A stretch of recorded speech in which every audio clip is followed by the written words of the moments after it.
na kut ben na pe ki Hallelujah. Amen. Anh để họ quả cả cái gì này. Tôi thấy là Hallelujah. Ta chỉ bắt khai. Ê, Hallelujah bằng chỉ khai liền. Là cái sang tiếng này. Tôi vẫn chỉ khai cái chỉ là này. Tôi bao nhiêu nhỉ? Đấy bây giờ. Đây là thế mà. Thì lắm đến rồi. Ai chỉ để làm có muốn giảm thì chỉ có về. Xem cái phong mà ông kia tiếng gì là. Ta trang Soalnya pasien sedang ada ni ada tidur nak orang tu orang kat di siapa di atau orang ni dia pun dia le ada orang tu yang dia nak dia orang tu di siapa le lu jauh upah makai dia tu dia orang siapa ni nak orang dia lung kita ni oh nak si mana nak lung dalam tu mah dia memang macam tu dia tu kata dia so kita ni tu di mana thế bây giờ gospel là passionผู้เรียนดีของเรานักยิงเยอะเลยนะแล้วเป็นจังหวะเสียยิงกลุ่มขาสุ่มต้นกลุ่มคริสต์มาสกลุ่มของนิวเยียร์กลุ่มมันรับเบ็ดหลุดออฟเดย์ขัดเลยรับเบ็ดหลุดไปจังหวะก็ออฟเดย์ฮอลิเดย์กลุ่มแต่ขัดลังเงียบเองการลีสุ่มนั่นเองเนี่ยนะเขาเกี่ยงเลยเขาเกี่ยงเท่านั้นง่วงแต่เขามีเสียดีน่าจีเลยเขามีเสียดีก็จีเลยLanda kesangkam ni kan nak isi-isi sakit ya ani pide cemo ani pide tu asai lah ni nak dia tu ban tu apa selalu tu ban tu kesangkam ni ke anu mak tu hiji orang ni dalam ni jangan hiji gõ mình vô ông vị thì nó chỉ đi gõ về mà thì là anh cần em đang gọi là điều tùy xe thằng ông ban năng là có một kỷ luật chỉ các bạn có vẻ ham về cái phần mà xem được rồi chứ ông nhìn xem đến cái gì sao hắn nó qua làm ra đây như bên sổ voi sổ để gì sổ để chúng tôi ăn ở này thì chia mà sinh sống như là ăn nè cái gì sai là ông đổ qua đất đằng chị ta ra đâu đi ra mà về ở vùng nó thì này kia mà nó bên sinh sống có để nuôi nên nó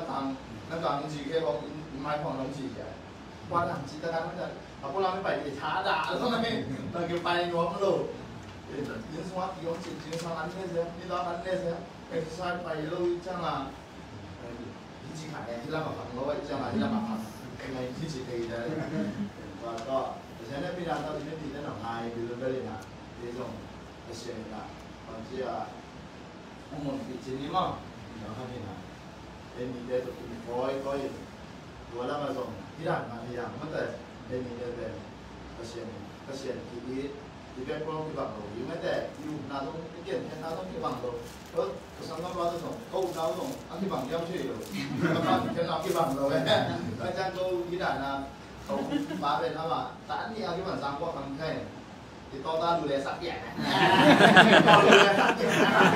nó bao giờ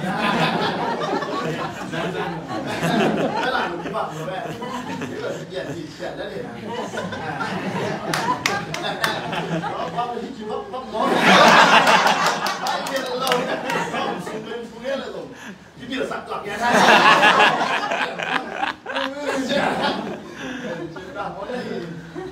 cái mùa đầu cùng sổ má bảo chắc là xong các bạn bởi chứ là đồng xin lúc kia nó mắn luôn rồi là cái này cái đàn cùng cái bằng nguồn đeo lâu còn cái tên nó cái sạp sắp nó lẻo nó số cái kia nên là bay về lầu ai không cái xe này nè có thấy hẳn cái nào nó cái bằng đủ có tiếng hết được cái nó xem mình cái đàn nào người đi mình phải thế này thì cái xe cái áo hội đàn cái này là cái tiếng hẳn là sau hơn đàn thì nó cái là vấn đề cái thứ mà cái xe áo hội là vấn đề thì là cũng không liên động thì đến đôi tụi này so tụi mình là so này phải khăn đi phải nên khăn đi phải mà đi vậy nên sao nó đi lại là bằng cái này nó bảo nóต้องphải là câu đi để pass cái cái giao đó thì nó mà thể mình có nhận cái cả taต้องlà câu lại ta lại câu lại taไม่ได้เป็นเสียงนะก็เหมือนน้ำบังคับน้ำมาคุยcái nhà đi năng kiểu là anh ấyเป็นเสียงไม่ได้จะไม่ส่งเด็กว่าส่งเด็กทำงานมาเป็นเสียงนะcái nhà đi năng kiểu làคุยanh ấyเป็นเสียงanh ấyเป็นเสียงนะก็เหมือนน้ำบังคับcái thứ mà bằng giá nó mà hồi kia ông tôi chỉ mắc cạnh vấn đề tôi đi nào thật ra là khi họ còn làm vấn đề ông kiến nói mình thì là tôi cho nên là thật vì tôi cho nên là mất xuân đi cái chế rồi câu to các cái chế độ เป็นตูมีเลยตานสกีอากาศที่เป็นเมฆาตานสกีการนี้มาตุยเชนไปก็เลยตอนนั้นเป็นลูกพี่ต้องรับว่าต่อตอนนั้นเป็นลูกพี่ก็เขียนของนายจังลูกนี้เข้าหัวเชียตอนแรกโอเคถ้าต้องเป็นเย็นดีได้แบบดีอะไรดีได้แบบเย็นที่ก็เขียนกระตับเราจะอ่านแล้วว่าของนายของโบที่น่ะasum mana aku manusia aku tentang tu anak ini memang ni nakก็น่าไปตู้ที่อัดตู้นะสุดท้ายสามงานช่างเขาคนไหนก็เป็นสุราษฎร์ปังมาลากินเองก็ละกับพี่เต้นเกี่ยไม่ช่างกับพี่เต้นที่มาพบเขาถึงก็ไว้ก็เกี่ยก็พูดถึงคุณน้องอยู่นะก็เป็นก็เกี่ยเป็นก็เกี่ยมีเหตุเลยตอนนั้นน้องเสียตัดเจ้ามาน้องนัดตัดเจ้ามาเชื่อมกับตัวที่ดีมสิตอนนั้นนี่สอบเป็นที่เขาเป็นเราคิดว่าเจ้าว่าอินาเบสเป็นอะไรเจ้าหลักดีมสิอันนั้นเองแค่แบบภาษาเจ้ามาเป็นที่ลามก็มุ่งต่อลามก็มาลามก็มุ่งไปที่ต่างๆก็จะอาจิมนี่ต่างแล้วก็เสียที่นัดที่ตอนนั้นนั่นเราอย่างไรเจ้าอีกาตัดเจ้ามาบ้างตอนจะ dressing ของบอสเจ้ามาบ้างอีกามาที่ชูอาจิมาเห็นตัวเลยที่เล็กไก่บัวเดะอาจิมาเกี่ยวกับผมบอกจังหวะนั้นเราหลังไม่จังหวะตั้งที่ปักโลโลเดียวว่าหัวตั้งเองโลเดียวบริษัทน้องเนี่ยก็ต่อไปตรงนี้อาหารน้ำบางเย็นน้องเที่ยวเฉยที่ช่วงนี้แข่งเป็นภาษาเนี่ยผมลองมีเหตุเกี่ยอะไรมุมโดดบางเงินก็ยังเฉยผ่านแล้วว่าสิ่งที่เป็นเงินสมัยเดิมบางเฉยตัวอดัมลูกที่เชื่อว่าต้องคุยที่ตัดเจ้ามาคุยกี่กินอันนั้นยังต้องเบสยังรู้ว่าคุยตัวเองนะแต่เบสยังรู้ว่าแต่ตัวผมตัวสักจังละอันนี้จังละมันเอามีกี่กินผมจะอาสานี่ผมไม่เชื่อเลยอันเป็นที่ดีครับ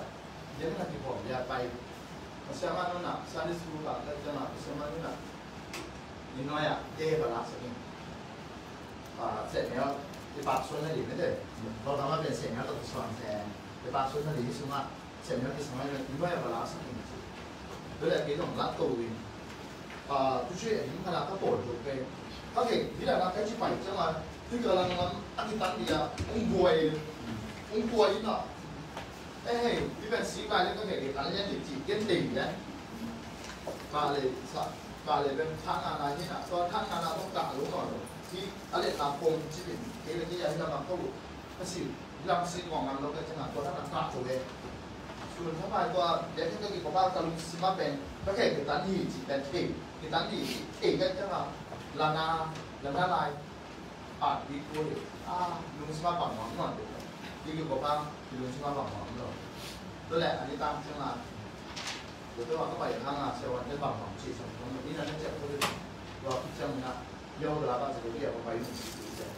ตัวแหละตัวนี้ตาก็ตัวลุงน้ำมันน่ะเขาได้ชิดตุ้ตัวเลยแคร์จงกินเลยก็แต่ตั้งเนี่ยนี่ตีเนี่ยก็แต่ได้ชิดตัวเลยอันนั้นต้องไปโน่นหรออันนั้นต้องไปโน่นที่จังต้องไปโน่นเบว่ามานั่งให้ที่กับอีละคนที่จังเนาะที่ก็เห็นที่นี่หลงมั้งอยากได้กับเสียเนี่ยนะแต่ที่นั่นเขาจีนั่นเองก็ลงพังมาจี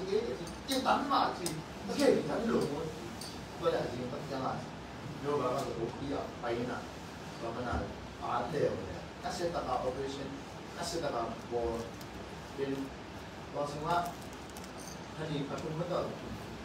พัฒน์ส่งบังเดี๋ยวต้องแบบเดี๋ยวเดี๋ยวว่าใช่ไหมนี่เดี๋ยวต้องแบบก็ส่งเป็นคุ้มส่งในฝันส่งในนี้ที่ไม่ไหมอีกได้ไหมที่ผมจะเคยมาเลยอากิตังมาจีเรียนใช่ไหมอยู่โน้ตได้ห้องอาคงจีเรียนเนี่ยที่จะตัว profession นี่แหละดีอาจารย์มาเป็นอยู่โน้ตแข่งเกี่ยวกับเกี่ยวกับนี่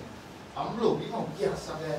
ว่าอะไรนี่แหละอีไม้เลยที่ไม่เชื่อมั่นแต่มาเชื่อมั่นเนี่ยภาษาเนี่ยจะตลอดลายอีสัตตลายapa itu dan sudah pada memang sebab buat kerja dia bang siapa ni mungkin nah kan uhi sakit mau kesak lata sidik dek dia kesak tak baca dari tanggal sini bah bang kita lo tolan semua tang baik sebab tu orang dia di tempat sama boleh kita orang lain kita mai ni si mai tak ada mo macam mai suri luar kita faham lo kali jangan nas luar betulเราก็อยากคิดว่าจะมาkalau misalnya dari kau tumlek kau wai ama morning shift dan afternoon shift dan ama kira ini ama dong nah pang akhir hangwa langsung kong cio hat weekend kong tok na di mai na ama ni nuwa ko pai na ni sampai na anong wa strong sampai deh bawang dito pai to to pasien na tuwing nakakatibang at tuwing na di ating sima di tabi na nga tabi ya ako nila ako nitat ang nga na tabi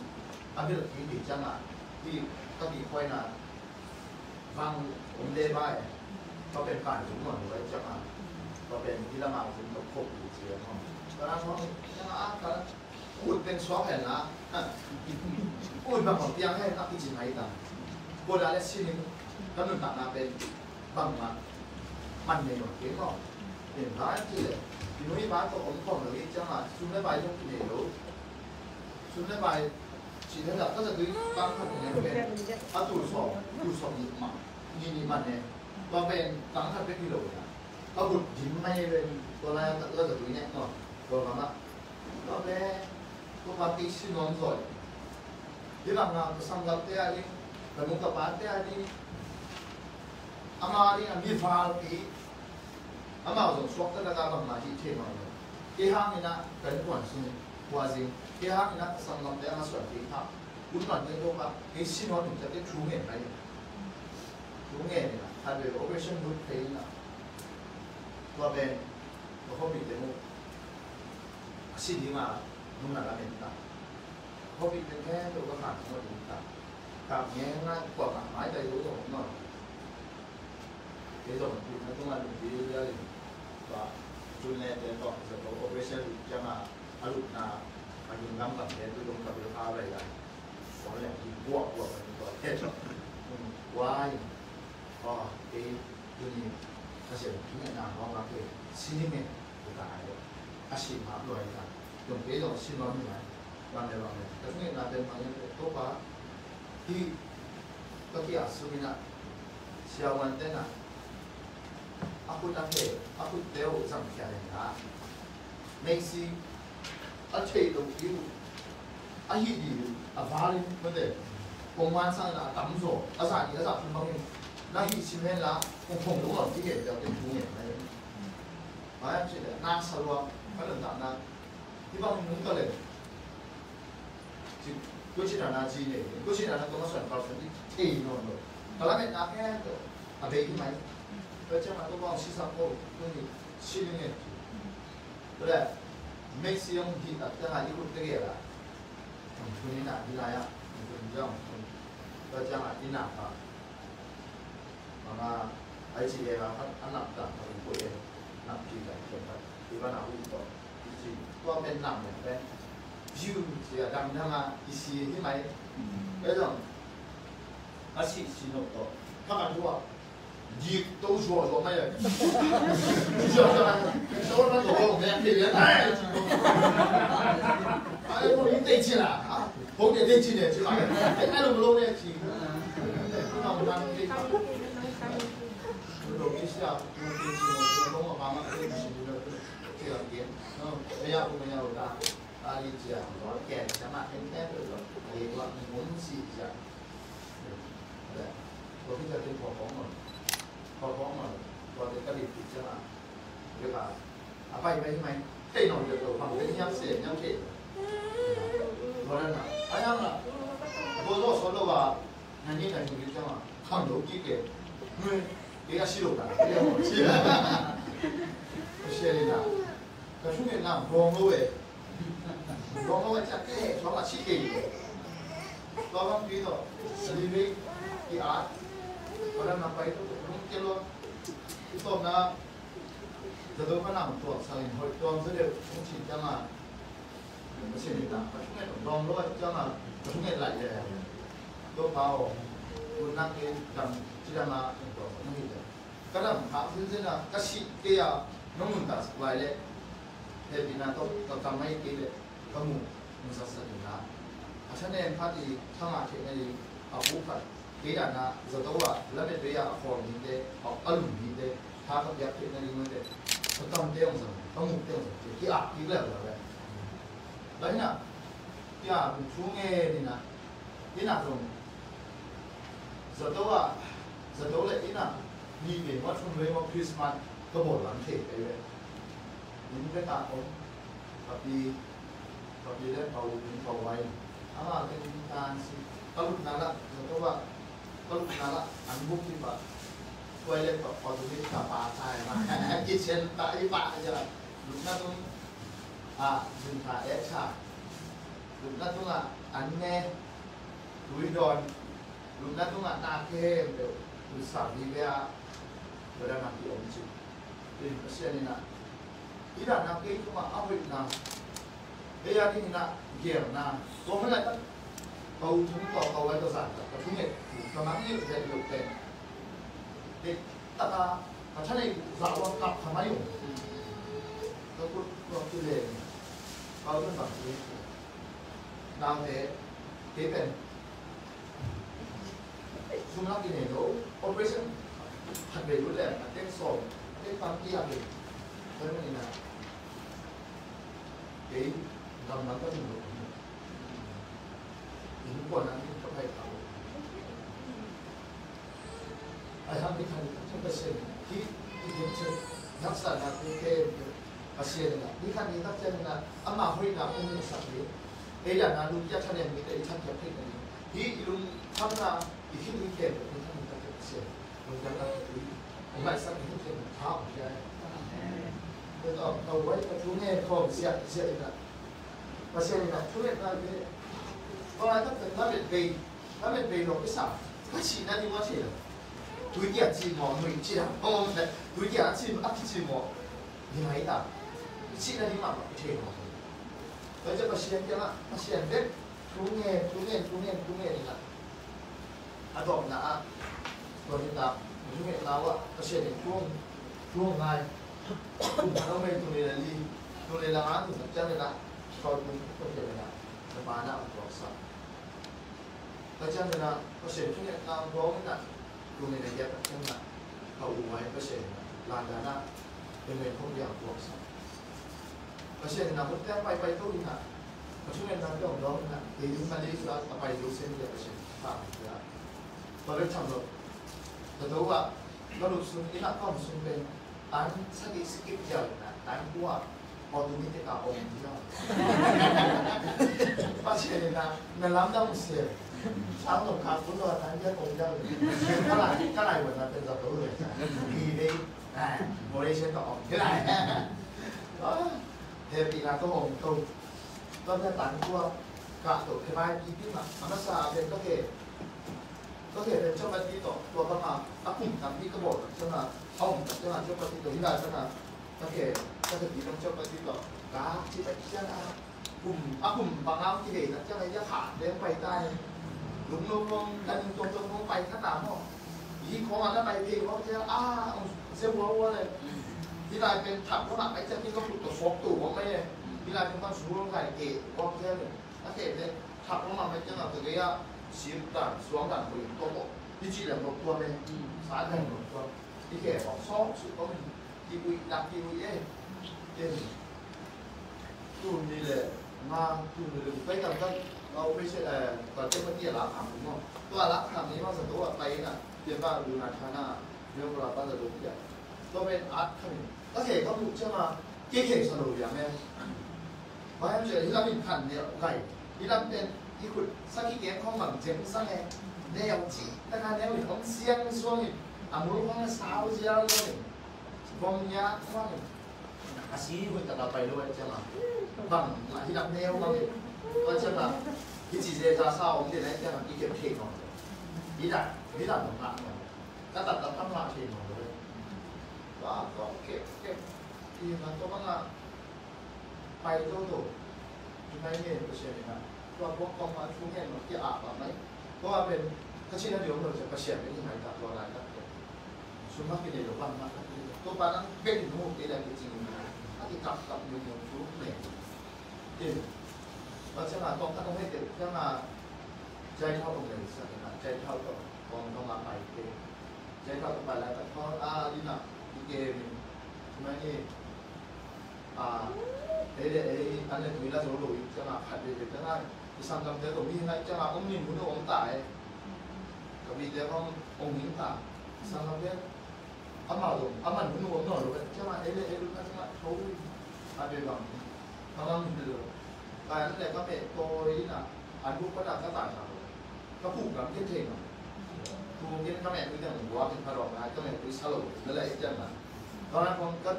ทำเราจะตลุกันของในจีดังถ้าเปอร์เซ็นต์นะช่วงนี้นามรองใช่ไหมเอ๊รองตัวนี้นะคุณที่บังลาเขาอุเดต่อสำหรับไม่ต้องกินโมชีจีเปอร์เซ็นต์นะคุณถ้าเราให้ตัวกี่กงนะอุ้มไม่ได้ที่น่าได้ชิมดูอีกอย่างนะเปอร์เซ็นต์นะน่าเก่งดูเปอร์เซ็นต์นะน่าเก่งดูนี่เรื่องต่างๆนะอันนี้สเต็กอะอาบอกเกี่ยวจีบังเองเลยว่าเปอร์เซ็นต์อาบอกเกี่ยวแต่ถ้าเล่นเป็นเอาอีกแล้วมีเพียงเพียงสักกี่ล้านเอ็มนี่มาไม่ได้นะเกี่ยวกับการเล่นนั่นเดียวก่อนเลยกับวิเศษเดียวก่อนการเย็บเปอร์เซ็นต์ได้เป็นตัวใจเขาจะไปโค้งการเย็บกะตัวก็คิดตัดจะมาชุดนู้จองยัยเหตุอัศจรรย์มาถ้ามาโค้งไม่เจ้ามั้งอันที่ต่างเขาสาเลยมีบัตรอันนี้มาหลวงพ่อยี่ตรงแค่แบบเป็นที่ต่างสาเลยอันนี้อยากกินบัตรเนี่ยโดยต้องก็เห็นเป็นกินโลเลยที่ต่างนะที่เป็นดินเดียวเลย security เช็คกับไปเรื่องเป็นเพราะว่ามันดินเดียวเลยโอ้ sorry ที่ก็เก็บไว้เลยดินที่สุดเลยที่จริงมันให้จีเดียวเลยเช่นที่ถ้าเราแม่แค่นี้ก็ใช่ไหมเนี่ยอาสาหนานี่เป็นไงมั้งตอนนั้นอ่ะตัวที่เราตัวที่เราเป็นอารมณ์ขัดที่ก็ได้รับมาเป็นปัตตะที่เรื่อยๆแหละก็เป็นตัวผู้ก็สามร้อยลงได้แล้วครับว่าดีไม้ทั้งนั้นเลยก็แต่ละคนนี้ต้องสินค้าลายที่หลังก็ที่หลังเป็นอากีที่ที่เลยที่สิ่งที่ได้จากมาตัวดูอย่างนี้ที่เป็นเรื่องนี้เรื่องตอนนั้นก็ตัวไปมาที่น่ะถ้าตัวเขาขาดผู้เชี่ยวชาญสามกะมันก็มันน่าชมเลยไม่ใช่ลงเหตุดีๆเนี่ยต้องมีอะไรองค์รองก็เป็นช้าขนาดเป็นระดับนี้องค์ขนาดนั้นร้านคืองานก็เลยแบบขาดเนี่ยที่ภาษาต่อไปเราก็จะแบบนั้นแบบนั้นนี่เลยตอนนั้นเห็นเช่นทุกอย่างเป็นทุกอย่างนำรองก็จะมาเรียกเขาไปเป็นอะไรก็เช่นเป็นเรื่องป้องกันนะเป็นเรื่องสิ่งนี้ได้ปะป้องกันนะแต่ที่ก็แค่ที่นายอดัมคุยที่นี่นะอันนั้นเขาเช็ดอดัมหามาเป็นตัวนี้เลยที่นายต้องถึงตรงที่ก็แค่อันไว้อะในมันถึงด่านะอันนายก็คงเด่นนะตัวเป็นราคาเล่นเอาบุกที่ต่างๆมันไปเยอะพอดีเลยนะที่อันนี้จะคัดเลยจำว่าก็มันก็คนเลยชวนช่วยว่าบูเต้พลังยิ้มสู้เลยตัวนี้มีเกี่ยวกับเกี่ยวกับพอมันต้องเช็คดีว่าเกี่ยวกับทักษะนักเป็นอาสาสรวยอันก็ให้ชี้รู้สึกว่าเพราะว่าเราจะเชื่อดีแล้วเป็นที่ไรอะวิรุสักแล้ววิรุอะไรจีที่ได้จากดูเจ๊ตัวที่ไรเนี่ยเห็นทับบ้านที่เชื่อน้ำบุญมาดูประมาณที่กิโลดูก้อนตาก็มันเด่นเนี่ยสังกัดบอกว่าเป็นนักเทศหนิบุญมาดูแบบปุ๋ยสังเล่นลายก็อาเขาเทศกี่ร้อยจะประมาณแล้วเขียนร้อยใช่ไหมที่วิปบางทีเด่นหน้าเล่นเสียเปล่าน้ำปลาแล้วให้เอาเก็บเทเก็บไปเก็บสัตว์นาเก็บเทไปจะมาเก็บปุ๋ยชิมเสียชีดันก็ต้องไปตู้มาเลเซียก็ถึงตรงมาตัวนั้นนะที่ไร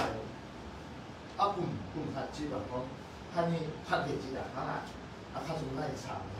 ต้องปนคือจะอันชินแล้วลอยก่อนเด่นแล้วต่อนะไม่เสียนะเกี่ยงมาที่บางครั้งสันนะบางอย่างต้องย้ำมาเสียเลยเกี่ยงเกี่ยวนะคุยอันนี้ไม่เสียเนี่ยอิสราเอลนี่ตัวมันโน้ตเนี่ยไม่ได้มาคุณเกี่ยวกับที่ว่าเกี่ยวกับหนึ่งประเทศเกี่ยวนะคุยเกี่ยวกับหนึ่งประเทศโน้ตเสียนั่นเองเหรอโน้ต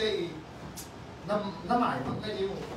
ไอ้เสียนั่นเองเป็นว่าเสียที่หนึ่งต่างนะถึงเป็นเรื่องว่าตัวเป็นบางอย่างของแก่สุดนั่นเองก็เป็นเสียนั่นเองถูกมีจุนจีแล้วจุนละเท passport ถูกเป็นvisit visa จะมาองเบกจะมาดำหน้าที่เขตครับเอ๊ะนี่ตรงนี้หลังโมจิโมอันนี้มาเดลิเวอรี่จะมาเบนตบยงตัดกี่ล้านทำไมยังนะช่วงเย็นรับที่ส่งเลยนะด้วยแต่ว่ามีเนี่ยเสียบชีเนี่ยประกาศเนี่ยแบบมึงจะบอกเลยนะไอเดียงานดีเลยเฮ้ยเสร็จแล้วอะไรชินะไปนะจะต้องฟ้องไปปีนะช่วยชิไม่ใช่ลูกค้าเราลงเนี่ยซีซ่ามาสักเดือนยูเอ็นซีซ่าที่ก็เขียนออกมาสักเพราะฉะนั้นหมายความเนี่ยนะกาลเทปขันที่นักเขียนยูเอ็นกันนั่งหามาถึงกี่มันลายมาสักจีเจเดนเนาะเพราะฉะนั้นหมายความเกี่ยวกับนั่งหามาถึงกี่มันพูดผิดลายนั่นเสียตั้งหามาสักถ้ามาที่กำลังตัวผมเป็นเชื่อว่าจะเล่นมันถ้ามาชุดพิเศษไม่จำมันเป็นอะไรนั้นนั่นเสียตั้งหามาสักsoal lo ake yun ka to kane lo aha be ka hai aku hai lo soal lo ake kasi ne na ike to yun kan mai si sa ma ina to to malia tu ni so ma khat so ni pana mun de se dia ma tu la se sim ma ta to ta to pa se na se ko ne bu tham ta ta to ma ni kong sum tu ma sum ta ya sia ông bai he tu pen he be ya ken la ha ni ông bai ken tu sia te to be be ma li mun ni soส่วนมาแบบยักษ์มุ่งตั้งถึงได้สาแบบยักษ์เพราะว่าเป็นทั้งหลายเลยใช่ไหมที่อารมณ์สิมาเรสเดอร์ตั้งแต่ทั้งหลายเลยจะต้องมาทำจริงอันผมมันสาแบบเป็นยังจะได้เข้ากับตัวละมาอะไรใช่ไหมอาเมนก็จะเอ็นเปิดเพลงของเขาเลยมาถ้าเกี่ยวกับเช่นนี้เพราะเช่นที่ด่านน้ำดำซับที่ด่านน้ำที่ด่านน้ำยักษ์จริงเชื่อเด้กินนั้นเด่นนั้นไปใส่안 되고요. 그래서 이상한 이거 지면이 사실 이 대체만 사실은 아마 ông nào 들었어. 그 반주 바이도 또 이렇게 해봤고 chuyện các bạn chứ là cùng mà xuống còn tập cho là tụi này còn để gục January ka February ka cho là sáng này sáng và cũng khá khá câu để dùng duyệt xong này sáng thì hoặc cái khi chuyện nó thế nào bằng một cách là dùng lên để cái bên của mà số của cái này cái này là thế mà giờ là xin các hệ của cái này của mình cái nó chỉ là cái gì mà cái ngầu thế chứ này mà xem nó cái này mà phải hiểu nhỉ hay bị chăng rồi cái tên tám này cầu thế ha tên tám lắm cái đó luôn nói cái chỉ mấy tên tám và lát này chỉ đẹp mà cái kiểu hồi đó thì cái bài đi rồi mà lát này chỉ đẹp là xem đi đâu này để hai cái của pháp này chỉ đẹp cái bài cho nó sẽ làm cái đấy thì rồi xem đi chết rồi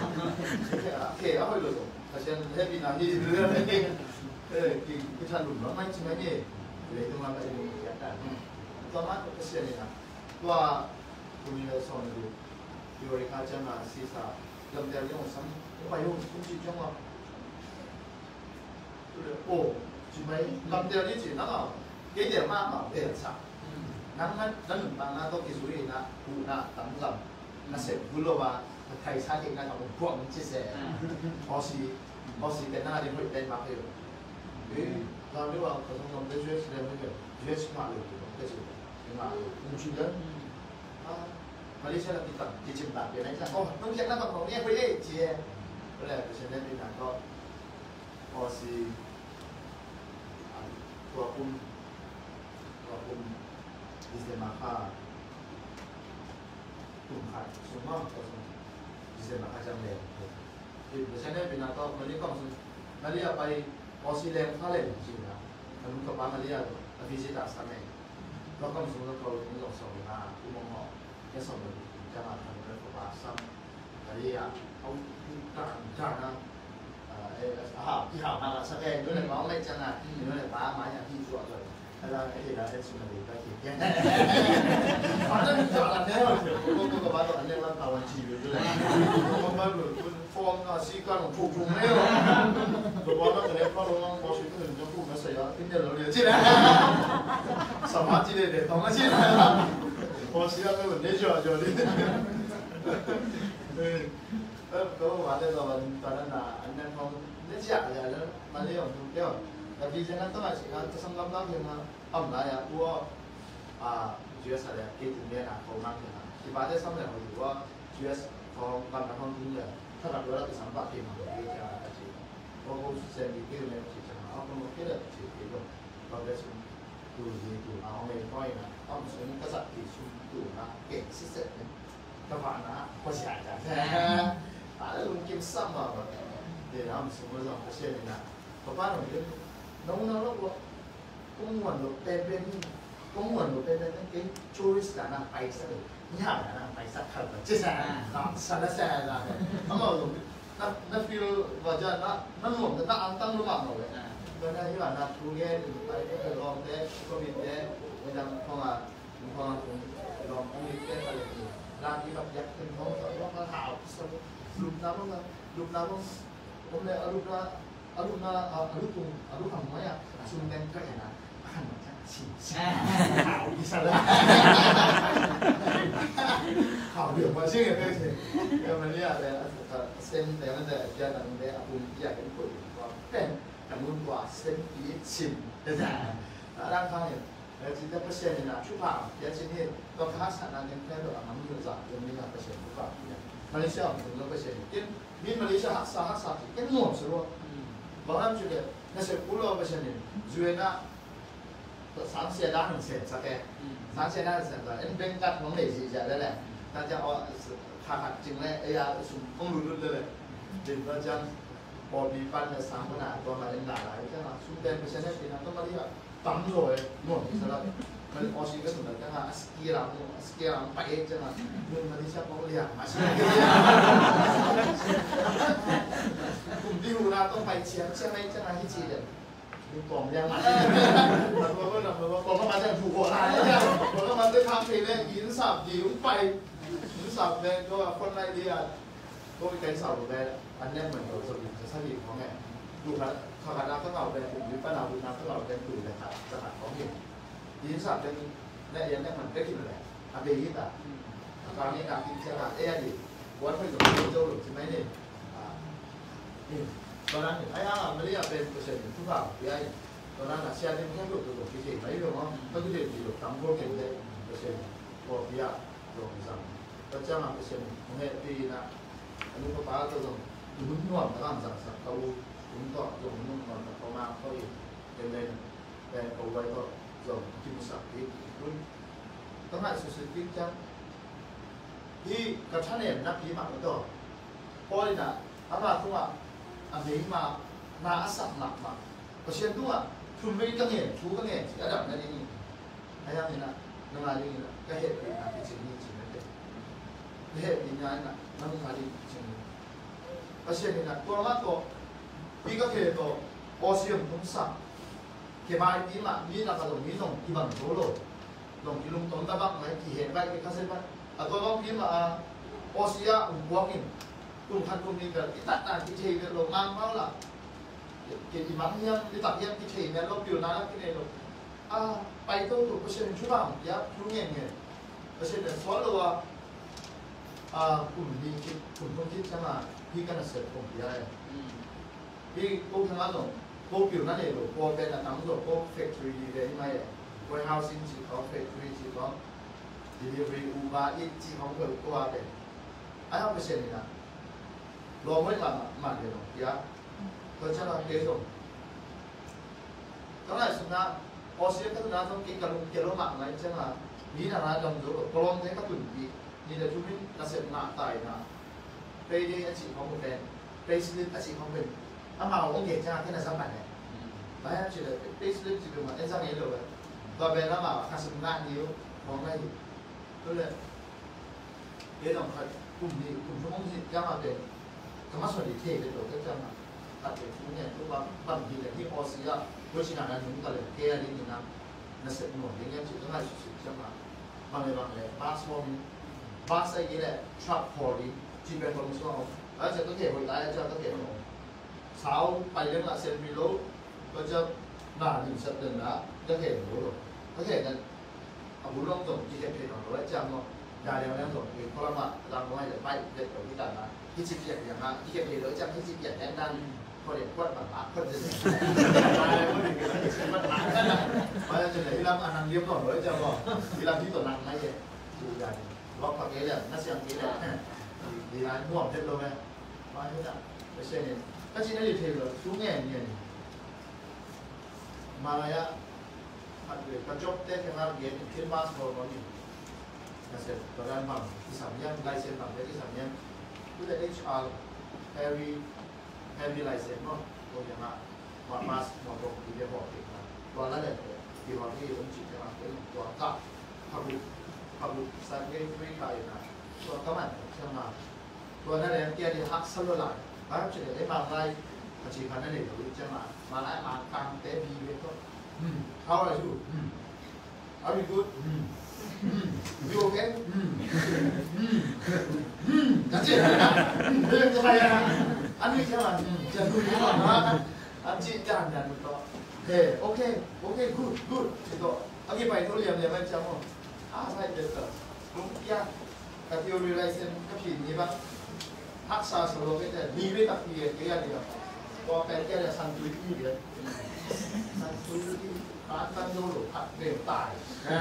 มีในหน้าตายจุดไม่ได้ตีตัวตายก่อนคิดถึงก็ห่วงเสียอย่างว่ามาโซโล่คิดถึงผมเกี่ยตาพ่อไปเราจะตัวว่าพี่ไลเซนต้องจะเป็นต้นหนุนทางนั่นอยู่ตรงนี้ที่งาเกี่ยเลยที่แบบสิลองเตะก็ผิดดีเตะอาเซียนนิดนั่นเองเรียนนั่นสิเขาบริหารจิตก็ต้องอามาตัดเด็กเกี่ยนี่เด็กเกี่ยอามาลุ้นเกี่ยตาอุ้งนอนหรอก็มันที่ต่อนำอยู่เกี่ยน้ำเตะต้องทำแบบต้องเป็นอะไรให้พยัญชนะอยู่ด้วยเขียนอยู่พยัญชนะท่านี่บอกยังเขียนได้ค่ะ What am I doing? Good? No. Next time again. Schedule the next booking week 是谁啊 ？Booking 那他买耶，对嘞。除非那不过你get 这么，这边都没有了。他的 booking 那两个那个什么，那两个那个什么，他这样是当地的。นี่นะเราจะได้ที่นั่นองค์นี้นะก็จะจะสอนตัวนักเรียนตัวนั้นนะที่เราวิจารณ์อักษรนักเรียนตัวที่ปางเป้าที่เด็กตัวเป็นอันนั้นไม่ใช่นะของผู้หญิงมีแนวสอนเป็นเขาจะมาสอนเรามากอย่างต่อพวกที่มึงนักเรียนตัวที่เจนี่ต่อมาประชุมบ้านเราทำให้เจ้ายินดีคุณประกาศตอนนี้ชุมhow to เปลี่ยนคิวเกอร์นะไอ้ยังเสียได้จีน่ะของคิวเกอร์จีน่ะนะที่ของคิวเกอร์แล้วออสเตรเลียก็ว่าไอ้มีเรื่องของออสเตรเลียของเสียนะปีมูวัดเด็ดมาเกี่ยวกับสบายเพราะว่าเรื่องที่ผมอ่ะปีมูเลยใช่ไหมเราจะไปเขาไม่รู้กันเลยก็ที่ของคิวเกอร์เนี่ยปาลูนั่นเสียจีลูเลยคิดว่าตอนนั้นเสร็จแล้วเขาจะเดือดแต่เราตอนซุ่มตอนนั้นเราไม่ว่าประมาณจะตั้งที่ไหนเลยทีนี้ที่นั่นที่ห้องคิวที่ว่าเป็นจะบังที่ช่วงนั้นที่กลุ่มที่วันนั้นเป็นกลุ่มที่อยู่นั่นเชียงเหนือที่นั่นเลี้ยงยังเก็บนั่นเชียงที่เด็กเราไอ้เราไปเชียงนะเราไม่ต้องกินสัตว์ตัวในสมัยว่าเป็นสบายจนไม่ที่โดนเวลาที่นั่นมาสวยคลีนิ่งก่อนมาสมัครตัวที่มาเลยเราสมบัติตั้งใจในเชียงคลีนิ่งอ่ะคุณผัดลิ้นเสร็จผัดทำเสร็จผัดทำที่ว่ามาบาสไลเซนก็น่าจะเรียกหมายว่าตัวที่การละทำมาฟูลไลเซนพวกจะฟูลไลเซนนี่ไม่ได้มากลุ่มชมพิษแต่จะมาฟูลไลเซนนักกิจเขาบุกกิจจะมาตัวบัสเด็กที่หอได้ฝันตัวมาหน่อยเขาเล่นเลยจะมาหอกิจนี่มาเด็กซีไลเซนไหนนี่มีพวกกิจอะไรเซนนะตัวที่สัมผัสมันยังกำลังมันหมดหายสาบเลยมาเอ้คนละมาสายเกี่ยวกับสัมผัสเลยหมดแล้วเป็นโม่ตัวเดียวจริงอ่ะเจ๋งนะเนี่ยสิเกี่ยวมาตอนนั้นพอเงี้ยสิเจ๋งเลยมีอย่างที่เดินเจ้าอยู่บนโต๊ะตัวนั้นที่นั่นจะจริงอ่ะจะดูฝั่งสาวแล้วก็ experience กลุ่มสอนไม่ได้เจ้าต้องสาวที่เนี่ยที่เนี่ยเราไม่ต้องสาวรถป่าที่เป็นอะไรหลักดีขัดเกียร์ไม่ได้กี่ไหนเราได้น้องมวลได้ตัวอะไรตอนนั้นเนี่ยจะได้ดูแลต่อมาเลยก็คือเป็นการเสริมมาพอเล่นหนักเสริมพวกที่มาด้วยหลักเขาจะหมดเล่นคงเหรอมาด้วยแล้วยังกี่หลักเสริมตัวนั้นเราฟูลทำพอลงจิ้มนั่นยิงคะแนนเกลี่ยกันจีเนสของเด็กเลยเป็นสองตัวบ้างที่自己個龍船過啦，咪咗嚟先。ที่กรอบเท่าอะไรที่อ่ะพูดไม่รู้น่าเสียในสิ่งเสียจริงยิ่งจบเยอะๆสามสูงยิ่งมินเบอร์เทียนอันนี้เป็นอะไรน่าเสียในถ้าสมมติว่าดูพวกแค่ว่าน่าเสียก่อนเนี่ยอันนั้นอันไหนเท่าตั้มด้วยไหมดินอันนั้นมีการพัดมาพวกเลยที่การนี่มาของที่ถึงไม่ดินอันนั้นเป็นเชื่อนะเต้ที่ไหนสิบันมาก็ใช้ได้เวลาจริงๆใช่ไหมเก็บแป้งตัวนั้นที่โดช่วงนั้นเดียวนั่นเสร็จที่เจอนั้นเดียวไม่ใช่เป็นน้ำต้มมายังเป็นเด็กปีน้ำโหอาหารเจอเป็นชิ้นเดียวเป็นน้ำตัวสุ่มปงมาต้องรู้ติดตรงนั่นเสร็จไม่ได้ไม่ได้เป็นจีนเลยเพราะว่าตัวไม้รู้ที่เป็นนั่นเสร็จของส่งพระนี่ชิมาคือมีความข้อตัวชื่อมาว่าเลเวล2ของเลเวล3ของอากินจีเจียเจอจีขาตัวแล้วเห็นป่ะเอาเส้นน้องเห็นไหมทำเลยไปเรียนดัดนี่ตัวก็พันเลยเอาเป็นตัวลองมือหน่อยผมจะไปแก้คดีว่าเป็นนั่นสิเป็นก็อุปเป็นที่บาสเลยเส้นหนึ่งเนาะเป็นนั่นสิที่บาสที่ห้องโคจิรังดีcompany小面积，对吧 ？company 较小 ，translate 的就较小，จิตมันน่ะอามาผู้วิสุทธิ์ไม่จะได้ออนไลน์ดีอยู่ก็อินสติบิลนะจริงๆแล้วก็อาสาที่เดี๋ยวอะไรเดี๋ยวพ่อแม่อะไรกับพาสไปไอ้อะไรทวิวแต่จะงานนี้นี่เรื่องเพิ่งต่อดีเนี่ยอามาเขาเป็นไอ้ face to face อีป่าวเนี่ยเป็นbroken จิตตา broken นี่นะตัวนั้นหักซ้ายซ้ายฟงเลี้ยงตรงนี้ตัดจะได้ชี้ได้ยังกี่เทนหน่อยเลยมองรถแข่งแบบเทนหน่อยไหมเดี๋ยวนะemergency อ่ะว่านี่ข้าตัวกินน้องข้าเลี้ยงนี่นะตัวนี้เด็กผู้จิตเก็บอยู่เนี่ยตัว situation ผู้จิตนะเห็นเราอยู่เนี่ยจีของเก็บใช่ไหมนั่นแหละอามาตัวนั้นตัวชี้ตัวชี้เดี๋ยวเห็นปั๊บเลยอ๋อแย่จีนะตัวเด็กต้องลงเด็กว่าโอ้ที่ปั๊บเลยแซนด์วิชผมรีเจ็คnext morning จะพ่อเลยนะ sorry มันปั๊บเป็นตลาดอ่ะ unfortunately จีแซนนะฮะดูกันเหมือนนั้นเลยว่า unfortunately จีนะนั่นแหละแซนด์วิชเจ๋งจีเอาเงินที่ไปเอาจีนะ sorry good luck ฝากให้เรียนโอเคที่บ้านเนี่ยเดี๋ยวผมไปมันบ้านใหญ่ตัวยาวเราต้องไปตู้ถัดไปแล้วเดี๋ยวเจ๊ขนมเจ๊ไหนตัวจะมาพอบอกกันเทพอบอกกันนี่พอบอกกันต่างเส้นบอกกันอุดมอะไรกันกูจะมันหน่อยชูเนี่ยตอนนั้นแซมพี่น้องสามัญพาเปียกนี่ผมเป็นผู้ว่าที่น่าจะเพียรที่มุ่งหวังเขาเป็นVentura Bus Company เนี่ยพอหลายเรื่องเป็นโลกจีนก็เลยหลายเป็น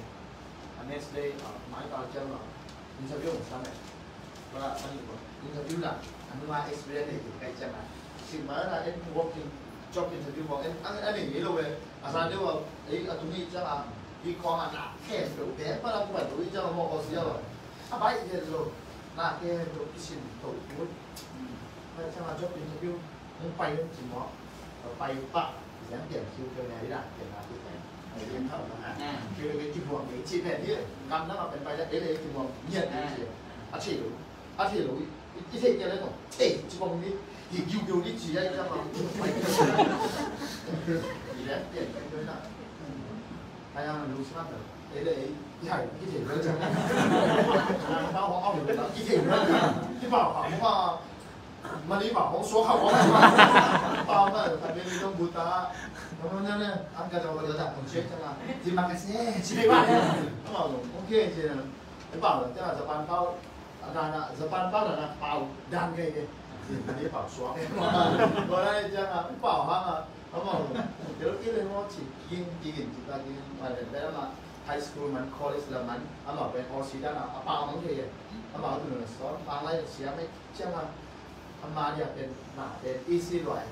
ต้องเป็นหน้าเดียวเป็นมาเสร็จตำรวจอยู่นาละเนี่ยเฉียบนาละเนี่ยเนี่ยละเลยหาจริงรอบน้ำของไปเรื่อยๆเราแต่ก็เลยอินเทอร์วิวว่าไปตู้เห็นไปใช้ได้ปีนาโต้ไปอินเทอร์วิวรู้ alung sim hoi til ka ka chu ke lo tai nge hin te ania ra hoi sim hết rồi na sắp mà hoi sạc tiền đấy hoi hoi hoi có rồi ông nhảy này phát hiện ôi tầm y tế là sim hoa nắm chặt thì te Africaเนี่ยเป็นอันแฟนฟันอันเปอร์เซ็นต์เนี่ยหมายความยังยังไอ้แฟนฟันของตัวที่มุสลิมเดิมมามาทางด้านนั้นไอ้สักเกียรติของตัวที่มุสลิมông ném một biển nó rồi thì sao đấy giờ English chúng ta chỉ nạp nâng cuối thì nạp rồi ông chứ chỉ để em không làm mà mang tao broken đó xem đi cái chỉ đi ai ha có thể nói thẳng kìa còn những này làm cái nó sỏn nhiều như vậy có đấy đúng không cái sẽ đây là hơi cái máy thì là cái máy next process rồi máy ta thì training máy là training pha điều cái bác sĩ không là bác sĩ ho cái rồi nah di set chỉ bằng cái hình nhất định safety rule and policy chỉ hạn mà thì chỉ có nhiều nhiều nữa thì là cái xe này là tôi tìm gọi là cái là cái sẽ rõ cho mà còn các đồng tạm nó và để lấy gì vậy cái xe nó theo suốt giờ ấy nó theo đi nào đi ra làm cái này nhớ độ hoạt theo được này cái chim nó cái xe này chú bảo thì thì do mà có mạng thôi cái nó cái xe này thìใช้แหนนะมาใช้แหนนะดีมากดีนะต้องแบบว่าใช้แหนนะดีมากองศาเนาะคุณก็ใช้แหนนะก็ได้พวกเกี่ยวกับนาเด่นก็ใช้ไม่ต่างกันเนาะเดี๋ยวเดี๋ยวอาทิตย์จอดน้ำเงินที่กับใช้แหนนะมาก็เยอะมากมาที่กับใช้แหนนะมาก็ออสเตรเลียไปที่กับใช้แหนนะมาก็ออสเตรเลียมอเตอร์ฮอลก็มอเตอร์ฮอลเดี๋ยวที่อีเกียไปบาสเตย์นี่พวกเนี่ยsáng nào bóng đêm school hour hay là sáng nào bóng đêm chỉ làm của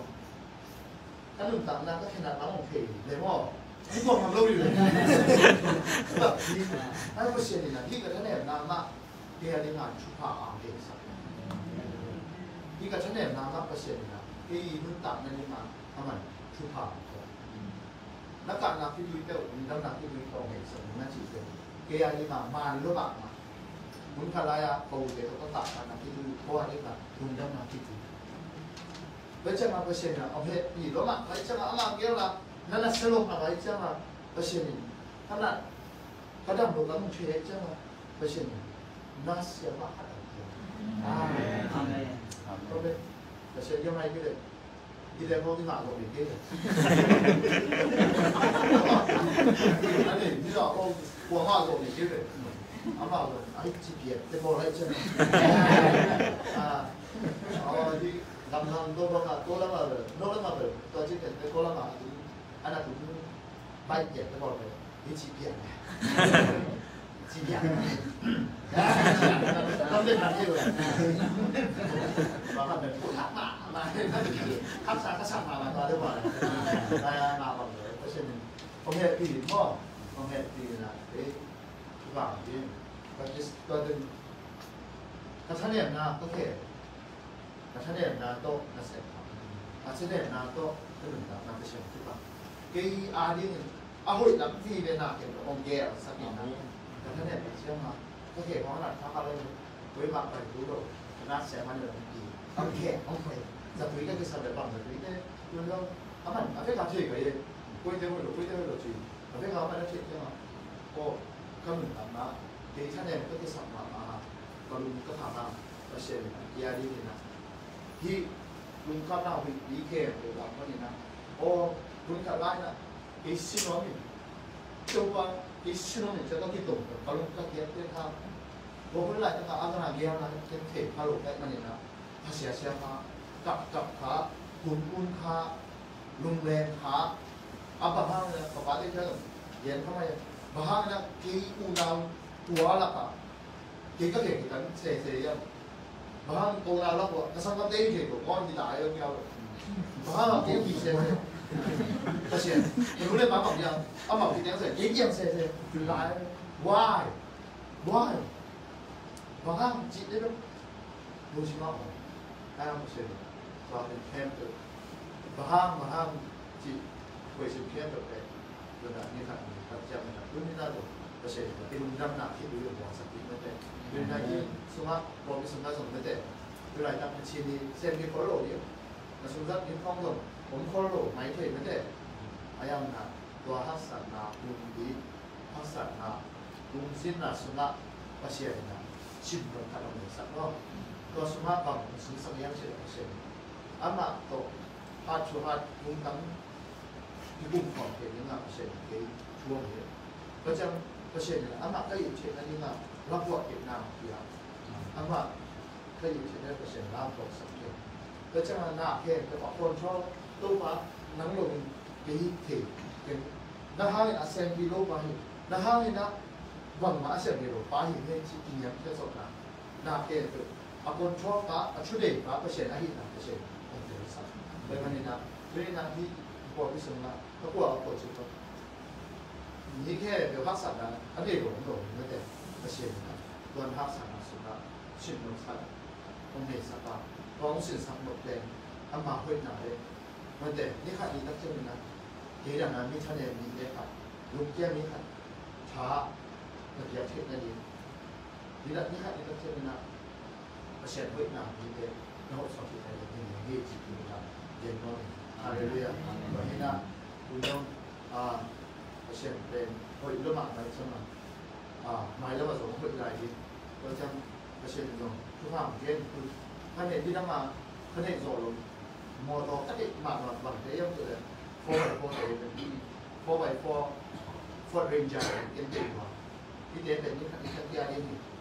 ตัวpasienตัวเด่นอะไรมันคุยสักนิดคุณthấy là của mà rất là khoảng mấy giờ rồi thì phun bóng đấy là các bạn có đi chú kia có từng ra hùng đi là kho đi nó chuyện này là nó bệnh để nó chúng ta để cho nên chúng ta lại một cái tôi băng đi lại băng đi làm héo rồi sẽ đi rồi một tổ 6 điểm là một tổ kho chú kia mà một tổ hoặc sản phẩm đó kho biến rồi kho đấy là kho mà kho bốc là có bác thì có cái gìเอาไปจุ่มเข้ามามาเราเราที่ไปเที่ยวเดียวนี่ขาดอะไรอ่ะกับปากเปอร์เซ็นต์ทุกภาพอย่างที่กัดนักที่ดูเท่เปอร์เซ็นต์ลุงก็นักที่ดูตรงนั้นสักมันจะไม่ได้นะลุงจำว่าเราเองที่เราที่เดินเนี่ยจะเสียบงานเละที่สัมงานเละที่บางทีเปอร์เซ็นต์ที่นักองเรียนนี่เป็นมาเลยนะเปอร์เซ็นต์ละก็ลุงต่างมาสมัครเอาไว้กันอามาเองก็ชิดต่างรู้ว่าอามาอาชีพต่างไม่ได้อามาอาชีพเกษตรในภายในตัวนี้นะที่ขาดที่ดีได้เป็นแบบที่ดีตรงนั้นสักทีที่เป็นอย่างเด่นน้อยที่สุดที่เจอในนั้นร้านขัดเรารู้ตัวร้านขัดของฉันเนี่ยจะเป็นของแม่ของตัวฉันมาร้านดองของฉันก็ทำร้านดองที่ร้านผู้ทำงานน่าป่วยต้องไม่ได้สอบที่เขาเห็นแบบนี้ที่ร้านเป็นผลิตมาใส่ในนั้นท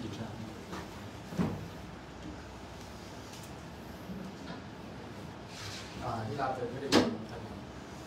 ซุ่มทะเลสองทีมันก็ต้องประเทศยักษ์ที่ดำน้ำได้เป็นนี่ก็เทลงต้องเกี่ยนาซุ่มแก้แบบสังคมบ้านมันโลสังแดงโดยสังคมบ้านนักเกี่ยนาจะน่าซุ่มละโอ้สิ่งนั้นเลย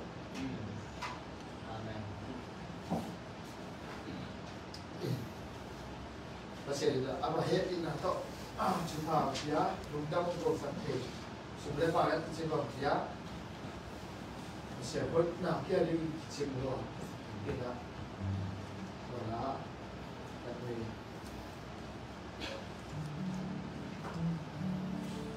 สมบูรณ์ตัวนึงที่ละเด็กมากเลยแต่ใช้แค่ที่ละจริงก็ว่าได้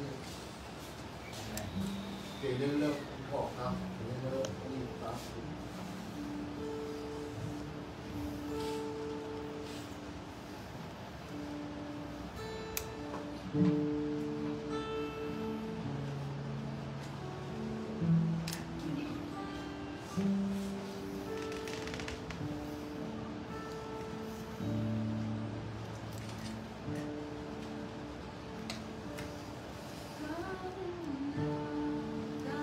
家，浓烟那。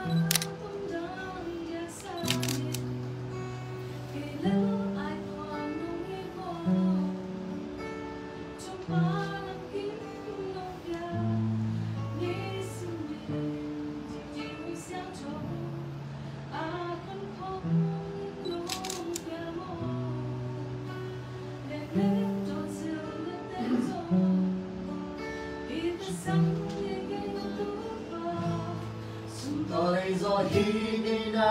chupate ya chi in ki ting e lo sa a nung ni na nung đằng na luôn khi nung li sung say la o in la in hồng ba tôi lên in e in na basya không ít sen in Amen.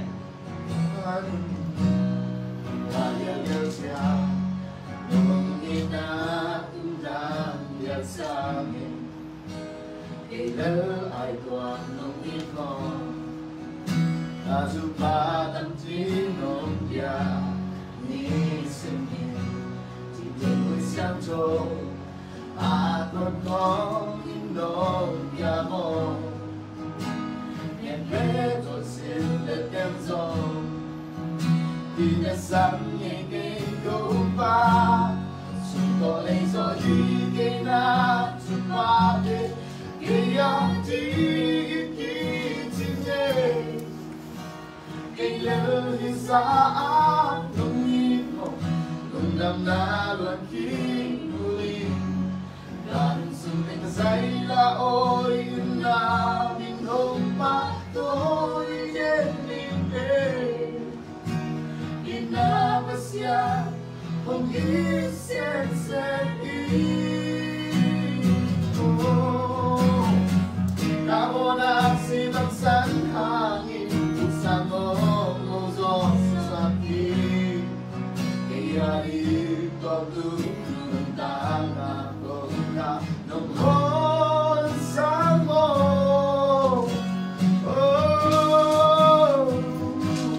Sundolay sa higay na tupatin Kaya tinitinye Sa nung imo Nung damdalan kinuling Kanong sunting sa ilaoy Namin mong patoy Denine Inabasya Kung isensen Sundolay so higay na tupade Kaya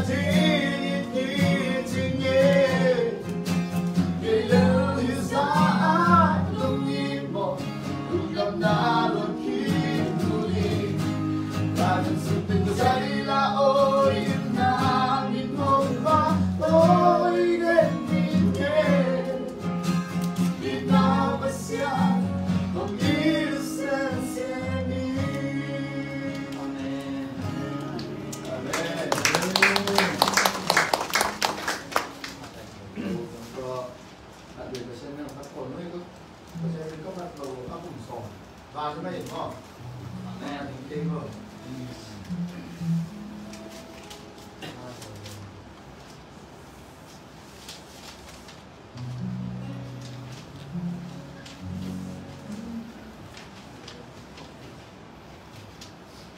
bài mà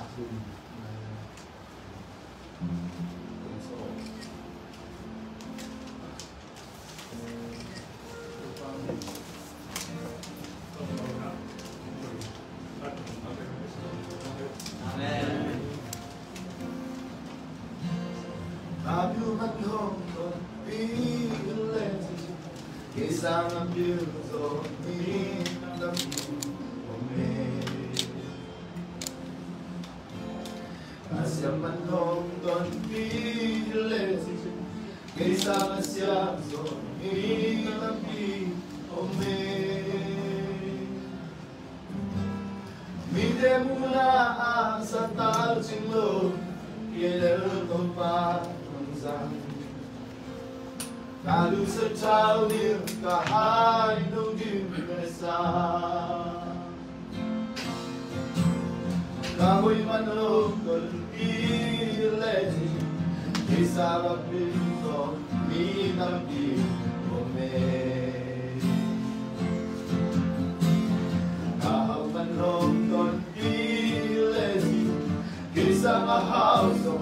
minampi kome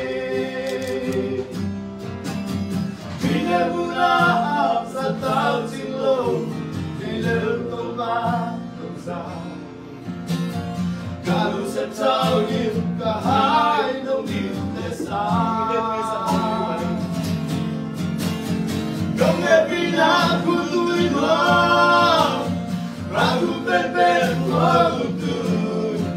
thì lên cả yên quan vì thế nó đón sợ qua đã lập đầu tiên qua vấn đến gặp dấu kỳ đã vẫn vì thế qua vẫn lắng bằng dấu không nhìn đất ta để mãi mà đông hạ xa kaway manong convenience isang apeso ni nabihe kaway manong convenience isang apeso ni nabihe bilang muna sa tansin kilal ko ka lalu sa trao điểm và hai mong nhìn về xa không nghe vì na cũng tươi hoa aku bên bên qua cùng tươi ngày lẽ cả yên quan vì thế đông đông xa xa chẳng lắm tốt tên qua màn đêm nhạc sâu ngày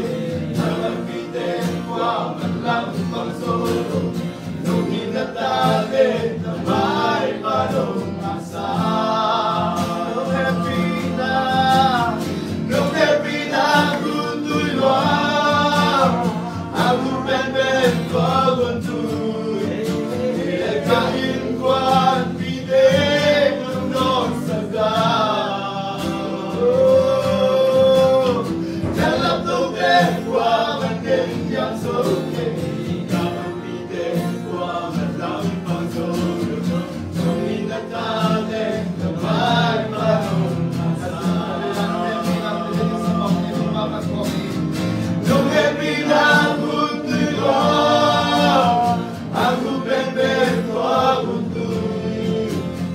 kain kwan pide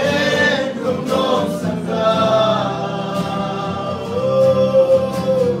nang lap đầu tiên qua màn đêm nhạc sâu kỳ nang lap pide qua màn lắm bằng dấu nung hinata din na may panong nasa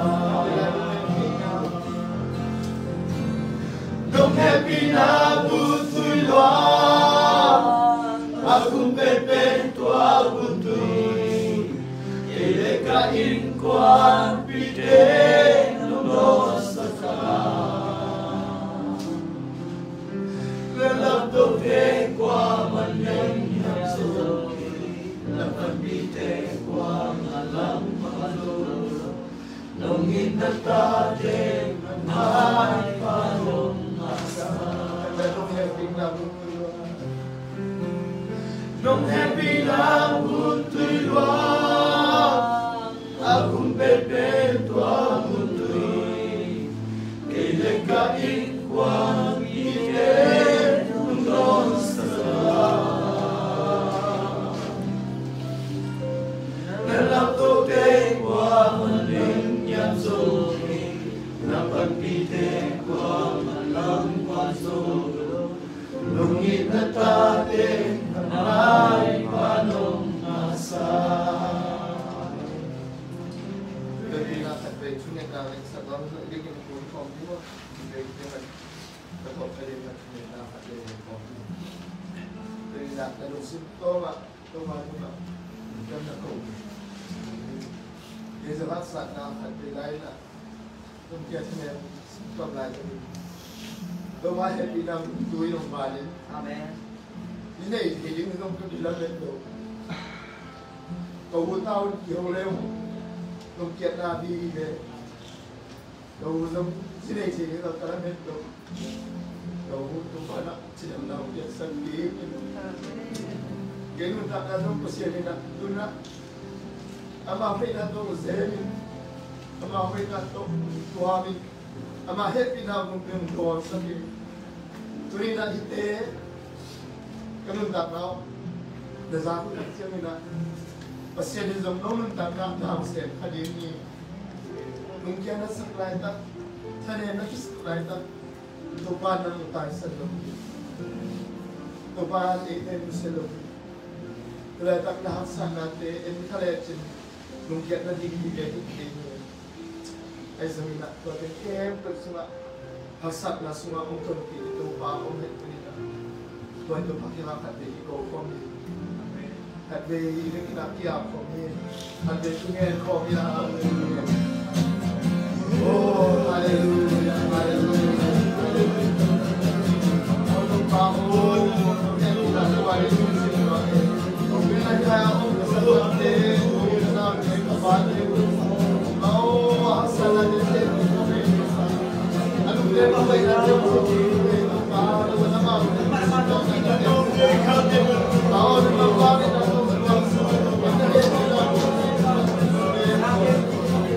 Oh, saya sinau. Oh, saya sinau. Oh, saya sinau.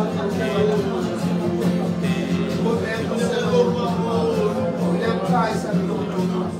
Oh, dia tu semua siap. Oh, dia nak siap. Emang ni kami terus kian. Oh, siap kenal kian. Emang ada anak kian. Kalau ni kami ada basic. Tapi basic ni kita mampu jadi dalam video ni. Jadi dalam video ni tu kan, nama kode mesti ada macam oh, lupa kian ni tu kan. Oh, lupa doang.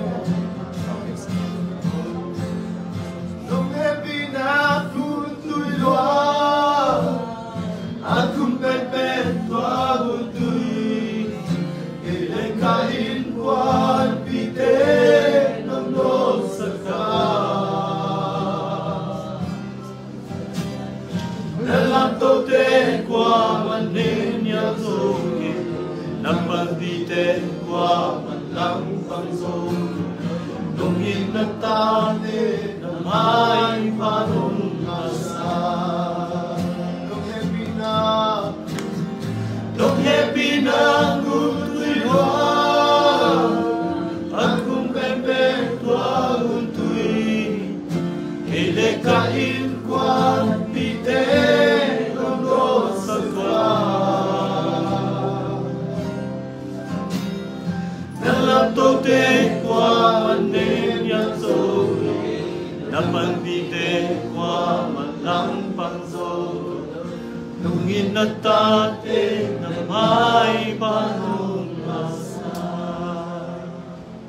Yung panong lang kung tinatira akong kaya kung nakakita ko. Ito mga ko, makikita pula mga lo, ahasa natin. Yung pamagin mga lo, o ano ba, may siya, ito mga lima, masuntan to, ang makikita ng yes, ahasa natin ito. Naman ito ito lang natin sa amin. At kung sino naman, yung nalahin na, yang makita ng Tuhan sa Tiyata. Amen. Amen. Kaya yung mga sa Tiyata, yung malama, yung Tiyana, yung makuha sa walong, alika, kaya itong ano lang, yung masumalamit na omlam, yung masumat ko, alam na omlam, yung masumat, lunta na omlam na sa Tiyata. Amen. Yung lunta na nalong Tiyata. Amen. Sisipobi ko ng kong, buka ito ngayon siya rin ng kong, si makadi yang sudah narada itu kita nak minta kita pakai dengan cikir nanti orang sudah biasa dia. Amin. Pakai dia tak kau. Dalam luar kata itu kita kami biasa. Amin. Kalau ini mana rumah orang yang biasa. Amin. Pakai kata tu biasa. Amin. Pakai tahu gambar ini dengan biasa.